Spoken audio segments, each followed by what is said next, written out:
All right, guys, I'm gonna take a fatty double Juul hit for you guys. It may look like this guy is sucking on 2 USB keys, but those are actually the hottest-selling vaping pens in the U.S. This is the Juul, a high-dose nicotine vaping system. The Juul looks and feels just like a USB stick. Here you go, you put the flavor pod in. This is the business end, and it doesn't just look like a USB stick, it charges like one too. Snap it into your computer like that. If you're worried about your kids vaping, this is probably your nightmare product. University of Waterloo professor David Hammond studies the public health implications of vaping. This generally has 2 or 3 times the nicotine concentration of other e-cigarettes. It's so high, in fact, that they couldn't sell this version in England, where they have limits on the nicotine content.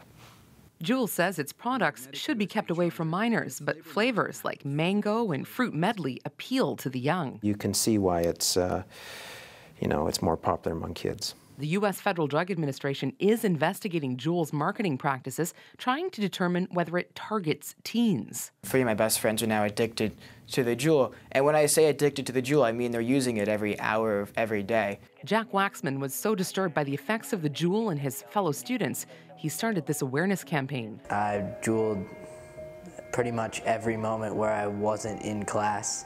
Waxman says kids as young as grade 6 got hooked on Juuling at his New York school. If you went to a bathroom in basically any part of the school, from the 1st floor to the 4th floor, it was just flooded with groups of kids, both boys and girls, using these devices. Some of my friends have tried using cigarettes, and it's because they have been Juuling, because they're so used to Juuling that they just think it's okay to use cigarettes. That's precisely what worries the Canadian Cancer Society, along with lax rules around marketing, especially in Ontario, where e-cigarette legislation was canned by the new Ford government. As kids are going back to school, it'll be legal to vape on high school grounds, and kids will be exposed to promotions and displays in convenience stores near schools. Health Canada says it may introduce more restrictions to keep vape ads away from teens.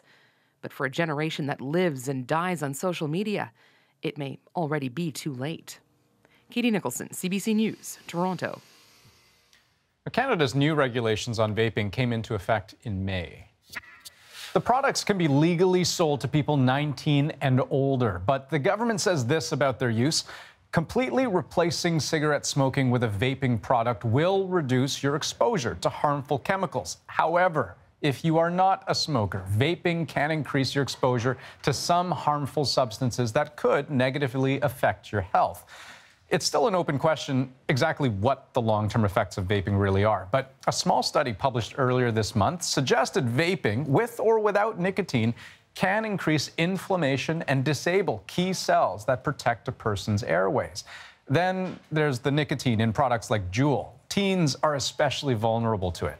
Says the FDA commissioner, as we know, the nicotine in these products can rewire an adolescent's brain, leading to years of addiction.